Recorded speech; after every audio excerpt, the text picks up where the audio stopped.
Welcome to Critical Café, Join us as we chat about the latest episode, the campaign as a whole, and Critical Role in general. all while we partake in a delicious cup of coffee. So grab yourself a tasty beverage Settle into your favorite cozy spot. and get ready for a little geek philosophy. Welcome to Geek Philosophy, where we love geeky wisdom. You have found Critical Cafe Live.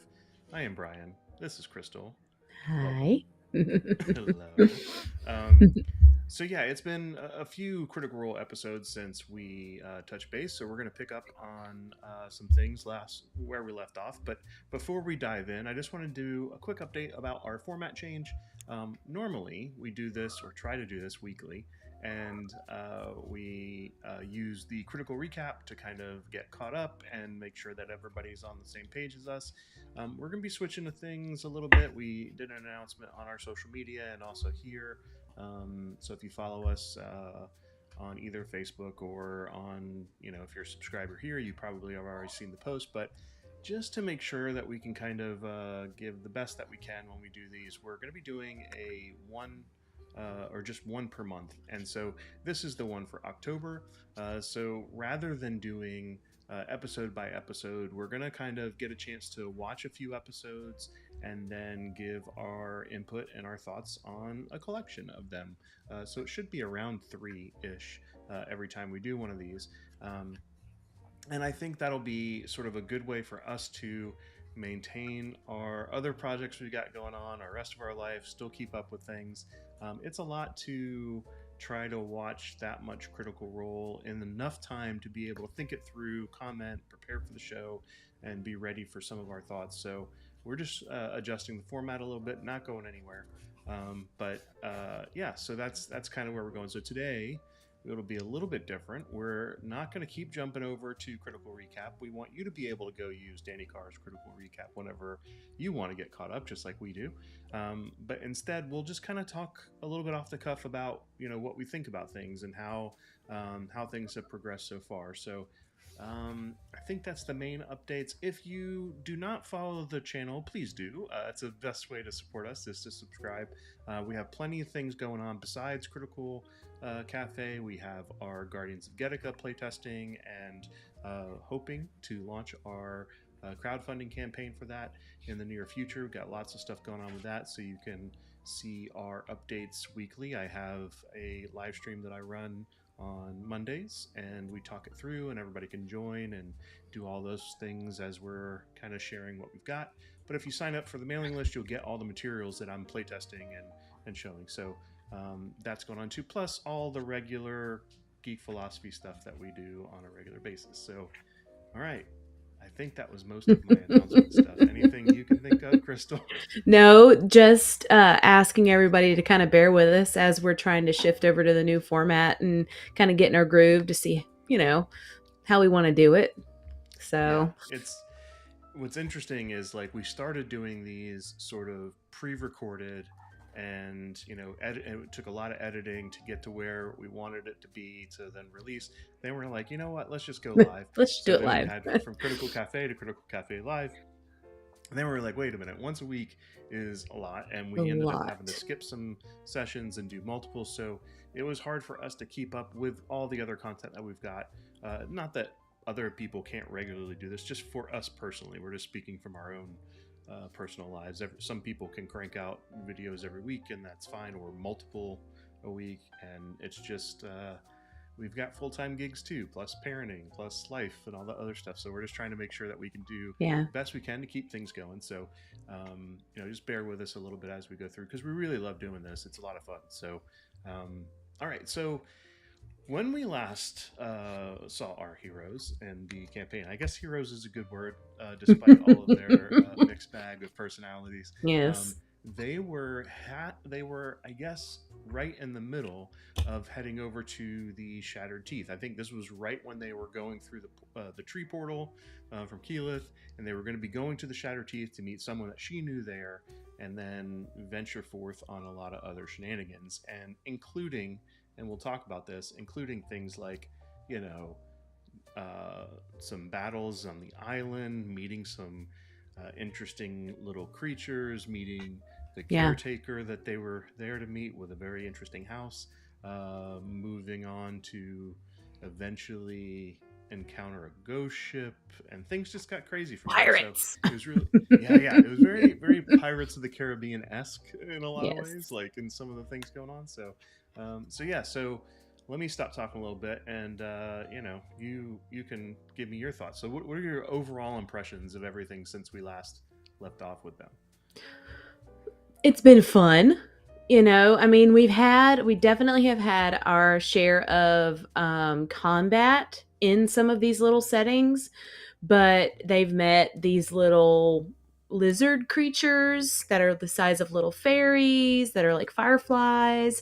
They got introduced to them on the island of Slaval and made friends and found out they were pyromaniacs, as well as, Yeah. you know, um, apparently local, creatures that attack them. They cover themselves in their own poo to keep the creature from attacking them. So, Yeah. the whole group decides that they need to get rained on, quote unquote. So, So weird. we've Yeah. had a lot of humorous moments speckled in between some of the fighting, and met lots of cool little creatures or big creatures. So, It reminded me of like such a weird version of, if you guys remember the original Predator movie, where he has to like cover himself in the mud so they can't be yeah, seen.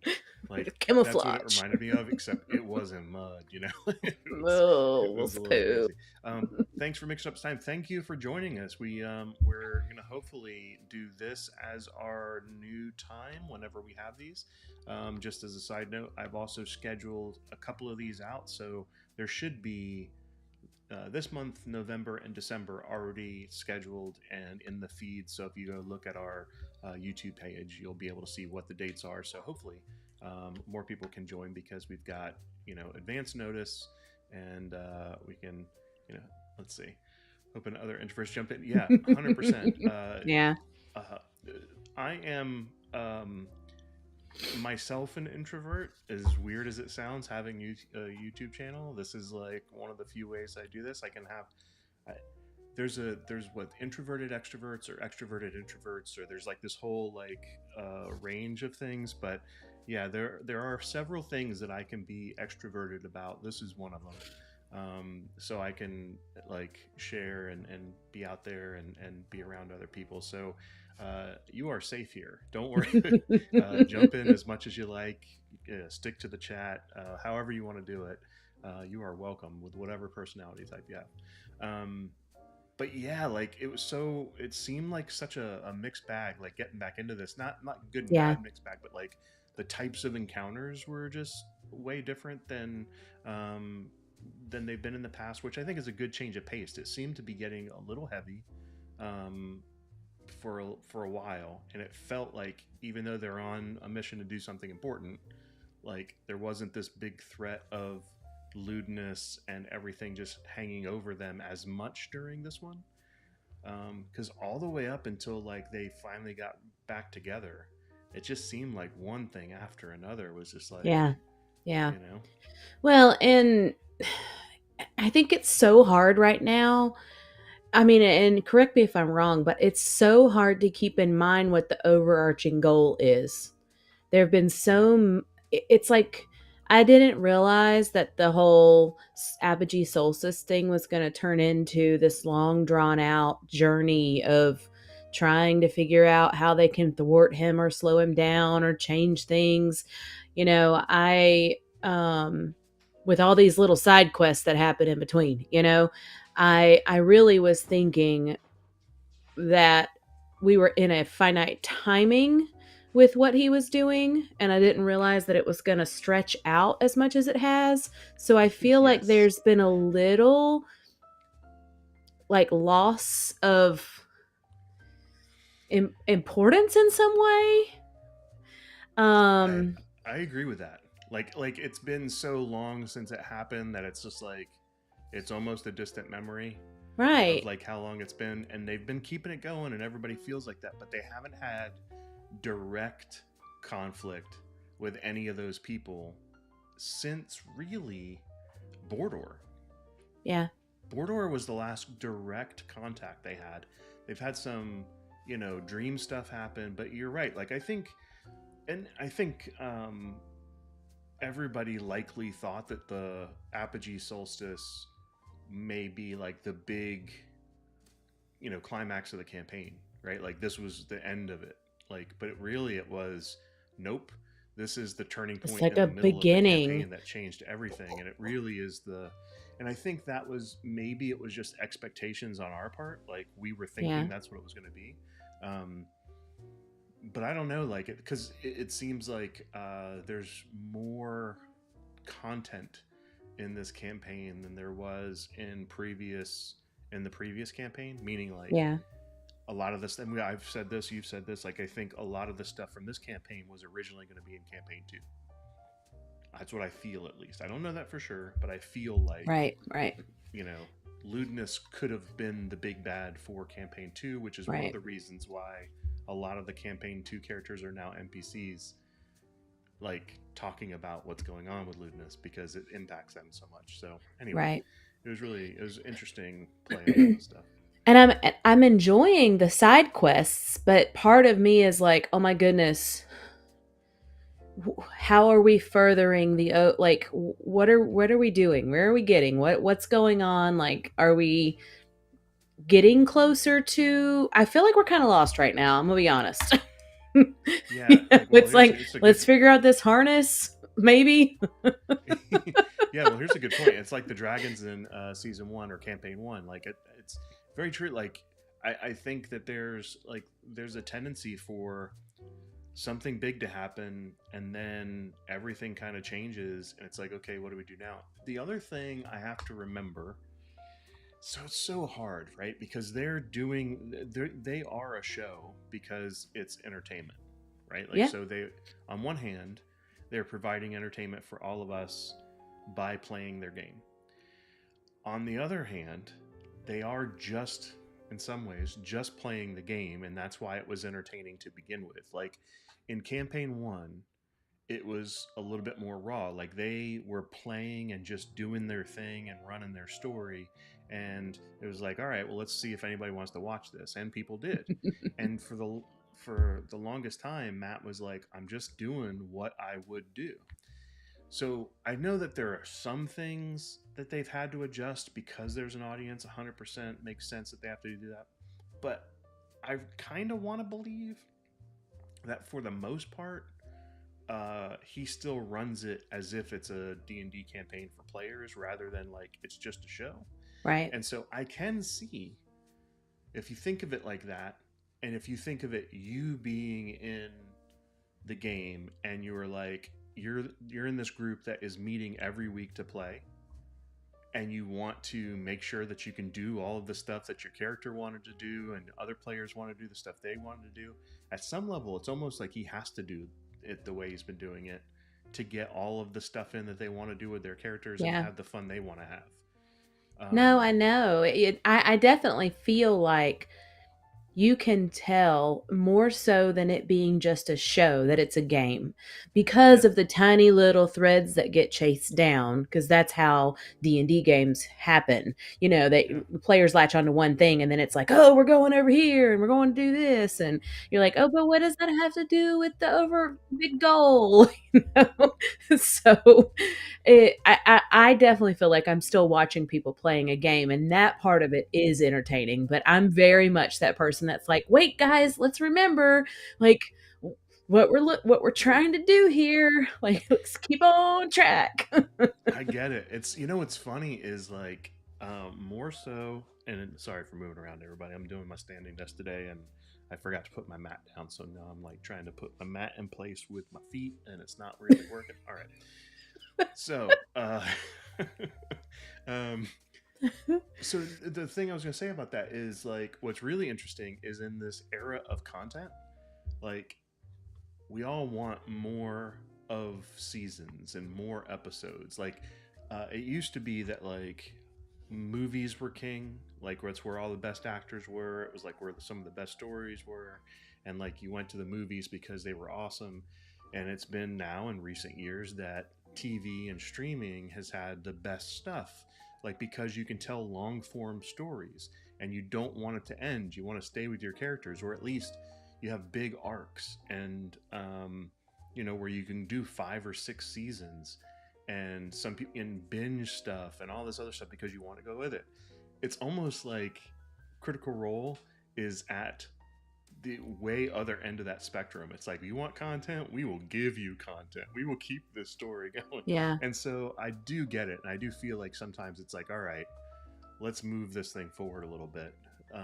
But that's why it's one of the reasons why I think moving us to a monthly show works better. Yeah. Because if we are stuck, and I think just for all of you out there watching it, you tell us, like in the comments, or if you're watching now and you're joining us live, tell us in the comments, like, do you feel like sometimes it's a slog fest to get through and you're waiting for something to happen, or do you just enjoy like whatever they're doing? I feel both ways sometimes. I feel like I like just when I'm like, oh, let's just fast forward, or like let's just turn it to, like, we'll watch more later or whatever it is, Right. like then something cool will happen, so it's like, Yeah. ugh. I feel like, as viewing it as a season, it's a slog fest right now. But viewing them individually, I am enjoying each individual broadcast or show. It's just keeping in mind what's happening in the background compared to what they're doing in each game. That's the part that's a little bit of a disconnect for me, just because I feel like there's so little scraps to go on in some ways, and really I think it's because what can they really do? I mean, it's this huge cataclysmic, world event that's happening, and they've literally just grasped onto whatever little crumbs they could, and they're trying to chase them down to do whatever they can to, mitigate as much as they can what lewdness is doing. So that part is tedious to me, just because I feel like it's quite possible it's all going to end anyways. So maybe we should just have fun every single episode, because really, what can they do? Let's go to the moon. Well, and so yeah, so like exactly. So what are the things that they did? So that we had the whole Yeah. little people that were kind of popping up, and then the little pyromaniacs, which helped Fern Yes, blossom the in her pyromanias. Dalabas or whatever they were. They're like little tiny little. There's a lot of Yes. reptiles. There's a lot of like reptiles and insects in the last couple of episodes. It's like, Jurassic Park, but more like insects and Well, it is lizard type this stuff. part. Yeah, this part is, well, it's called the Shattered Teeth too, right? So it seems like this is like that forgotten, broken part of the world that nobody goes to very often, right? So it's almost like there was well, in Titans weren't there, gods that died there. So it's going to be a weird place anyways, because of the mystical, residual bones and things like that, probably, I would say.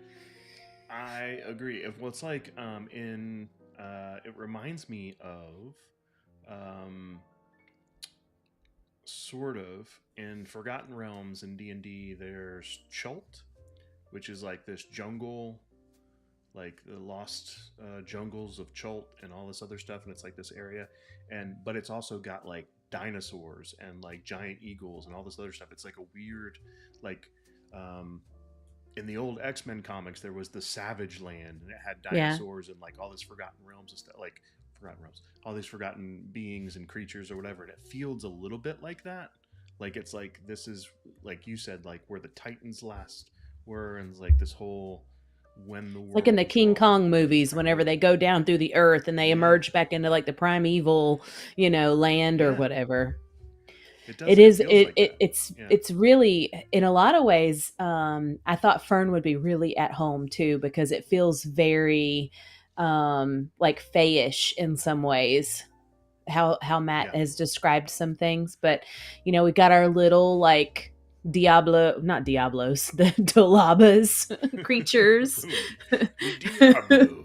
the Diablos that FCG was able to talk to, and they found out that, they live and inhabit a little island, but they're scared of the thing that can smell, the sniffer, the thing can smell really well. So they were trying to figure out how to get Torres. The group has no clue, really what they're doing, other than the fact that they're looking for Torres and what was the lady's name? Jarana, the shore shrew. Yeah, the shore shrew. Sells seashells by the shore shrew. Yeah, and who like basically was riding around in a giant like frog. But yeah, right, but we didn't have a clue. We had no clues on who Torres or who she was until we started talking to these little firefly lizard things, and they said, build a big fire and Torres will come. Yep. So, well, it wasn't just Torres that showed up. It was also that like many-legged sniffing thing that can't see, but it tore into the group pretty bad. Yeah, they went down. A couple people went down or came back up. If I remember, it was a pretty back and forth type battle. Yeah, it was. Yes, let's see. I fade in. I agree. I fade in and out of watching and play catch up. Yeah, we do the same. Yeah. Most of the time, we can't make it through even during the week. Like when they go live, we usually. Well, you got blurry. Oh no. Okay. It's better for everybody. No, it's not. We need to be able to see you. Well, hopefully it'll come back. We'll see. But yeah, there you go. There you go. There, okay. Perfect. But yeah, like we usually can't. We usually can't finish a whole episode. It's at least we're East Coast time, so by the time they start at 10 p.m. our time, so we can usually get maybe to the break if we're lucky, or I'm the worst, so like I can maybe get to the break if I'm lucky. Crystal can usually stay up longer. If anything, we then because we have the Prime subscription, we can catch it up on the weekend or later on, or then the following Monday we can watch it. But we're gonna kind of keep up to date while we can with it. But most of the time we watch a little bit and then we don't. We turn it off for a while. We watch a little bit. So like we might watch 30 or 40 minutes at a time, just in chunks, and then kind of go back to it. But yeah, sometimes we just have to go back and catch up on a whole episode. So yeah, happens. Yeah, but I mean, honestly, what they're doing right now, it is fun episode to episode. It's just it's been a little tough in the grand scheme of things. But we met Jarana and Torres. Torres is the big frog, and Jarana is living inside of his mouth. Just a little like cottagey area inside his mouth, which was cool. The whole group really loved that. They loved that whole like cottage vibe she had going on. They had tea with her, and I think FCG baked some goods. They had a really lovely time getting to meet Jarana, and then on top of it, she's a therapist, a grief therapist. So several of the groups spent a little bit of time talking with her just to get her take on things, and she ended up giving them a few things to help along the way because they need to leave that island and go to another island so that they can find Avantravir, the tree. And so she was able to give them a map, and she was able to give them a couple of things, but then she also gave them a compass for these cursed pirate on this pirate ship. So, the group had a couple of different ways that they could have traveled to this other island. But, I mean, of course, the minute that they heard that they could possibly catch a ride on a pirate ship, that was it. Of course. Yeah. And I don't blame them because that's fun. And you get to have, Matt play a bunch of different pirates. Well, they had a battle on the shore when the pirates actually got there, right? Yeah. When they finally made this happen. So it wasn't easy even getting onto the ship. They had to make a a pact with the captain. You know, they had to make a deal with him in order Well, to get safe passage.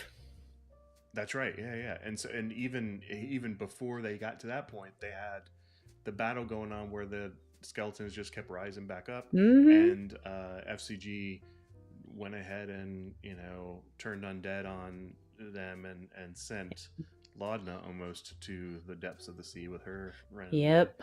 Um, so yeah, so then they finally get onto the ship, and then it's like they had a whole episode of them being at sea Yeah. and being around these pirates and talking to them and learning some things, getting some pirate ghost tattoos. Like they had a lot of stuff just on the ship. They taught them how to play rollies, and then like all this gambling Yeah, ensued. it was interesting. It was fun to watch. Like again, Matt play all of the different Yeah. pirate characters was fun. Yes. Well, and then finding out that no one else has ever been on board with them before and has lived. They've all been killed, and they have this like super fierce, tough reputation, and they don't want their reputation to be tarnished. They want everybody to think of them as being horrible and, murderous and scared of them. So that was funny seeing the captain kind of reiterate again and again, do not ever tell anybody that you've been on this boat. Do not ever tell anybody that, we helped you in any way, that we were hospitable. Dread Pirate Roberts action from like yeah, it was Princess good. Bride, And we got Chetney to get rid of his sword. But the captain now has it. Captain has the sword now, though, so that will be interesting to see. But like, at least Travis was able to get rid of one early before killing anybody. And so... poor Kyle, Kevin, Kyle. I can't remember. It's probably Kyle. That's what his name tag says. Calvin.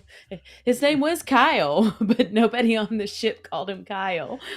So they made him a little nameplate, and he's wearing it around on a string or a chain. So that was cute. Yeah. When even your ghost pirate ship is lighthearted, probably the most lighthearted that's been in a while, like just fun and shenanigans and all kinds of romancing with the oh gosh. They got the captain to hook up with what's her name? She was the fire genasi. I don't remember what her name was, but his first mate, wasn't it? Yeah. He puts off cold and she puts off heat. And so they cooled it off together and warmed it up together. It was the first mate. Oh. So, yeah, I have no idea how that works with skeletons, but whatever. Fun. And so much fun, yeah. And even Imogen tried to have even try to see into the room, right? Like which I thought was funny to go sneak in. Well, and Laudna sent Pate to see if he could kind of see. She could see through his eyes. Right. Yeah. And he's just, it's all steamed up, steam coming out from under the door. It was such a fun scene. Yeah, it was fun. And then they finally end up, kind of talking them into leaving them there. They make the deal to like not say anything, but they reach their destination. But instead of being on the shore, they're all like basically jumped into the water. Like they're just like, all right, here you go, get in. Like, which I thought was crazy, but like, yeah. So then they have to make a swim for it to get to the shore, which I guess they did after a while. It wasn't too hard to get there, but so it makes me think though, like, how much of this, like, getting to island or going to where they've got to go is, like you said, is it pushing plot along, or is it just getting some exploration in for the players so that they feel like they've explored a lot of Exandria because no one's been here before? So it's almost like you don't want to just take them directly to where they need to be. You want them to be able to kind of explore around and uncover things and see what this area is like, right? So I think from a gaming perspective, it also it's more fulfilling to kind of search things through, so that you can explore something that nobody in 3 campaigns has been here to explore this stuff yet. So Right. it was best episode ever, I think. Yeah, so it was a lot of It fun. was Yeah, good. so It was. yeah, I agree. It was, and also like the fact that like those are the kinds that like make me think, oh, now I know I don't want to skip any. I just need to take my time getting through them, because I would have skipped something like this if I had been like, all right, whatever, they're going to be on a pirate ship. But then I wouldn't have, seen all the stuff that they'd had, and yeah. So you kind of, it's a hard play. You got to figure out like, what do you do? You don't want to miss anything. Yeah. Well, and So, yeah, so they then get, yeah, yeah, okay. the captain explains it like the ship can't get as close to shore, so he makes them all jump out and swim onto the banks of the next island. And I thought maybe we would like pause there, but they ended up, I guess, keeping on going, and they find, like it's deserted, but there's all these little areas where they're finding like sleeping thing, like camps, like old, Yeah. used, but not current, um like camping areas almost. But apparently like the beach that they get out, swim into, there's no way to really get around. It's just straight up cliff for the most part, except for I think there's like 1 or 2 little openings here and there in the cliffside.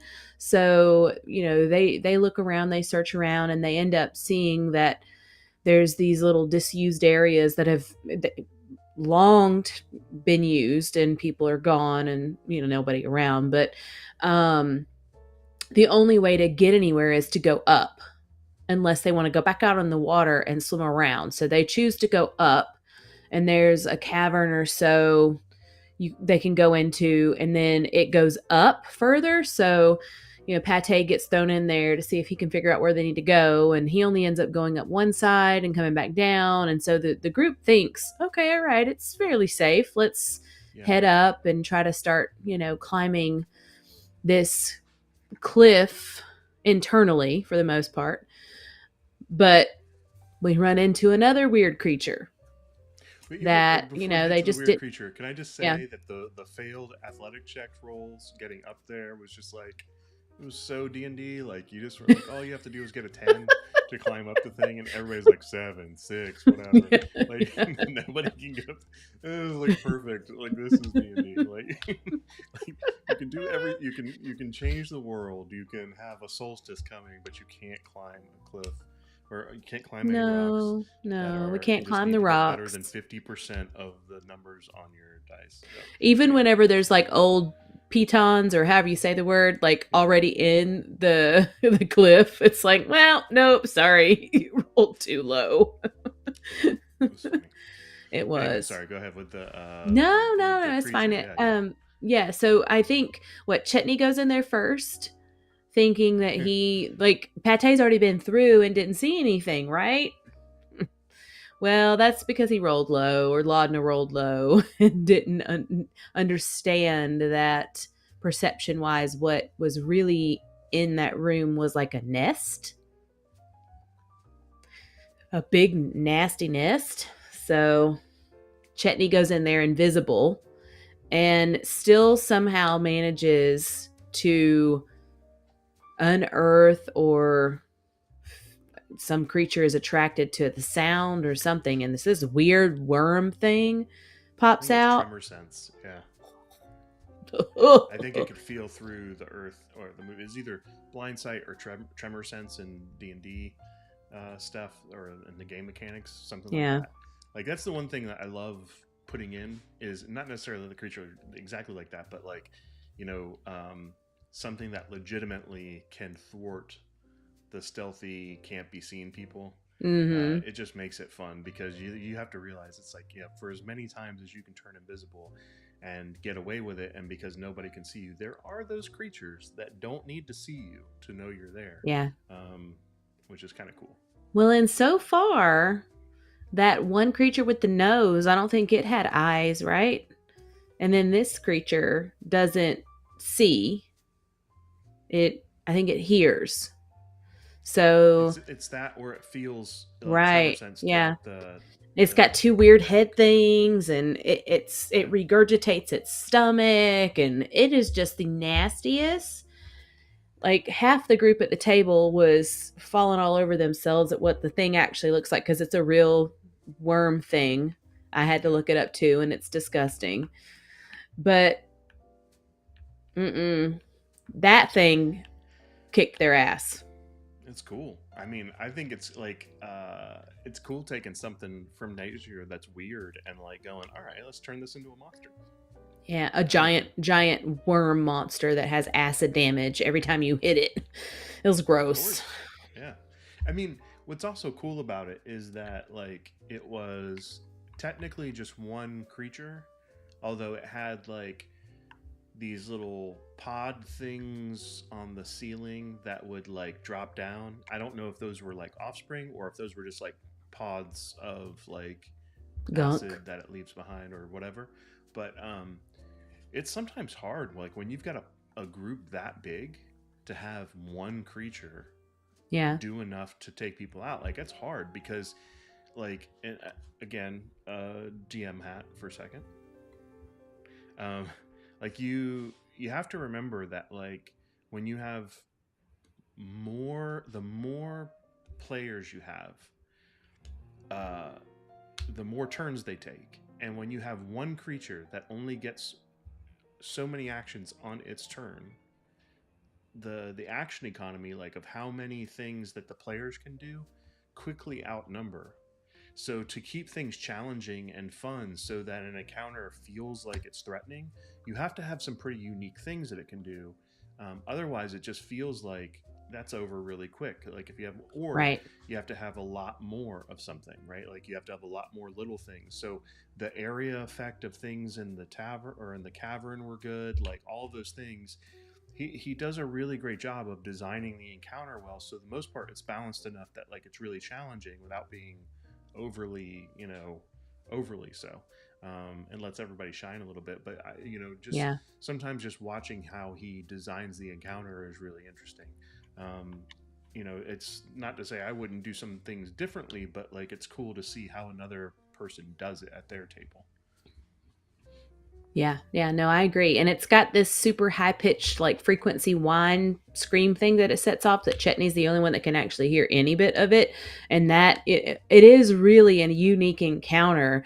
A lot of the stuff that he's kind of dreamed up for it to do, where it does set off that pitch and it drops all this acid from the ceiling, and it's got the two different heads with the mandibles, and it's emitting all this acid. So it's a pretty formidable creature, and they really, it takes them a while. Like most of the episode is taken up with fighting this big worm creature thing. So of course they ended up defeating it, and they went through and finally figured out that all the refuse that was in there wasn't like an old campsite. It's actually a big nest with bones. Then they figure out like the floor, like they really roll low on perception or investigation, because then they realize the floor is actually all bones too.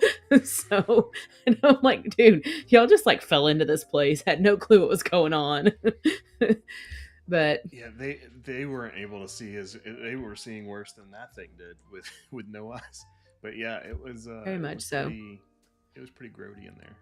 But how cool was it that they found this like unique metal on these swords that's like sacred and ceremonial to the people who were the inhabitants of the islands. So, the group was really thoughtful too, because they gathered up as much as they could that were of the items, and they're talking about taking them back to the people that they or the group of folks that they belong to, versus like we know that Chetney has that really cool psychometry thing that he can do, the grim psychometry where he can see where something has been. So Yeah. they found this amulet and they found these swords that has this unique metal.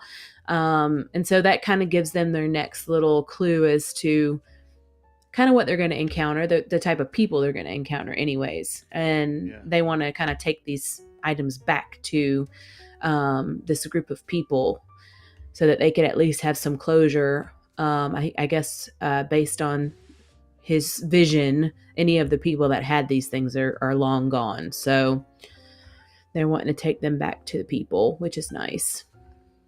Well, and I like the world building, and Matt Mercer going old school with the metal thing. There used to be in the game, for those of you that remember first and second edition, there used to be something called masterwork weapons, and it was a weapon, like, let's say it's a longsword. It was a longsword forged by an expert craftsman that was so good that it gave you, I can't remember if it was an extra bonus to hit or an extra bonus to damage, and it wasn't magical. And he said that this was a similar thing, like the metal itself Yeah. or the type of craftsmanship gave you a +1. It was effectively acting as a +1 weapon, even though there was no magical properties. It was the craftsmanship and the material. And so it was sort of going back to the whole masterwork weapon thing, which hasn't been part of the game for 20 years or something, or more, maybe 30. So yeah, it was cool to see that kind of stuff being brought in, and it's part of other games and stuff too. But it lends itself to the world building. When you put something in like that, then you learn more about that civilization that's doing the stuff, and like you said, the type of people that you can return it to. Right. You can then go in and start finding out more about them. So it's a good, for people that are even just watching it, just picking up things. That's a good thing to pick up. Like, you put something in that is unique in a way that they haven't seen before, that's not just in the player's handbook, and then it becomes like, oh, now you're learning about the world and the setting that you're playing Right. in, Yeah. which is cool. Right. But that's pretty much it, other than the fact that they were able to climb up the tube-like structures and get back out into I guess the top part of the plateau area, and it's all wooded like a jungle now. So, Yeah. We ended up last episode leaving off there, and they haven't really embarked much inwards interior of the woods yet. So it'll be interesting to see what they encounter next on this island, because this is the island that's supposed to have Yvonne Trevere. So fingers crossed we'll get some answers. Is it the same tree from the Calamity series? Yes. It is? I think so. It's the same I don't know. one that, like, That's all of them had the battle, and Marisha's character got her arm pulled in, and all the other stuff like that happened. Yeah. In that. Is that the same one? I want to Cool say that if it probably is. I mean, it wouldn't shock me if it ends up being That would be awesome. It would be. Yeah, it really would be. I don't want to miss this, because this may be like, when they get there, they may find out some stuff that is like the secret weapon, so to speak, like the old magic, like the stuff before lewdness or whatever, or around the time of like Right. the Calamity or pre-Calamity, that might help set things right, or at least give them the upper hand. So seems pretty Hopefully. cool. So we need some answers. we need answers now, man. We need to at least know where we go next. Yeah, and also, like, I feel as if like, we've talked about this before too. We when Luna was on, when Buffin was on talking about stuff, like, we were mentioning like how they're releasing their own game system, and is this ramping up to the change in the world, maybe a change in the system they use for the next campaign? We'll see. But I don't know. Like, I'm open to all that. I'm curious to see how this will eventually, what it'll mean for not just these characters, but for Critical Role moving forward. So Yeah. we'll see. Yeah. And when are we going to the moon? When are we going to the moon, man? Yeah, to the moon. All right, everybody. Well, thanks so much for joining us. Thanks for joining us in the chat. If you did, I appreciate it. Thanks for commenting on this. If you're catching this recording later, We will be back next month with this. Probably the first, what I've tried to do is schedule it for the first Sunday of the month, just to kind of make sure that we have some time to get caught up on everything. And that last week they take time off to do Candela Obscura. We'll be back with some of those too. We're just going to wait until we get a chance to watch them and do those a little bit more grouped as well. So we'll definitely run another Candela Obscura one eventually too. But Yes. yeah, good seeing everybody, and we will catch you next time.